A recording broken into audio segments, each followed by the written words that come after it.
मुफ्तखोर मेहमान। एक राजा के शयन कक्ष में मंदरी सिरपिनी नाम की जू ने डेरा डाल रखा था।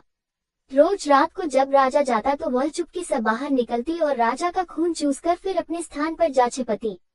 संयोग से एक दिन अग्निमुख नाम का एक खटमल भी राजा के शयन कक्ष में आ पहुंचा। जू ने जब उसे देखा तो वहां से चले जाने को कहा।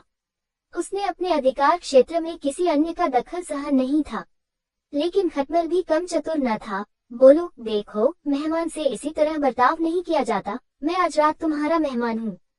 जू अंततः खटमल की चिकनी चुपड़ी बातों में आ गई और उसे शरण देते हुए बोली, ठीक है, तुम यहाँ रात भर रुक सकते हो, लेकिन राजा को काटोगे तो नहीं उसका खून चूसने के लिए।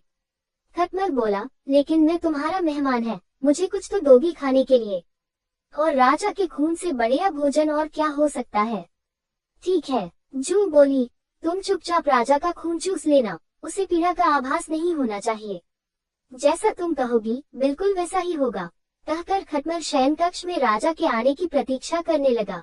रात ढलने पर राजा वहां आया और बिस्तर पर पड़कर सो गया। उसे देख खटमल सब कुछ भूलकर राजा को काटने लगा, खून चूसने के लिए। ऐसा स्वादिष्ट खून उसने पहली बार चखा था, इसलिए वह राजा को जोर जोर से काटकर उसका खून चूसने लगा।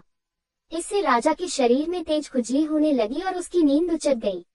उसने क्रोध में भरकर अपने सेवकों से खटमल को ढूंढकर मारने को कहा। ये सुनकर चतुर खटमल तो पनलग के पाए के नीचे छिप गया, लेकिन चादर के कोने पर बैठी जू राजा के सेवकों की नजर में आ गई। उन्होंने उसे पकड़ा और मार डाला। शिक्षा अजनबियों पर कभी विश्वास न करो।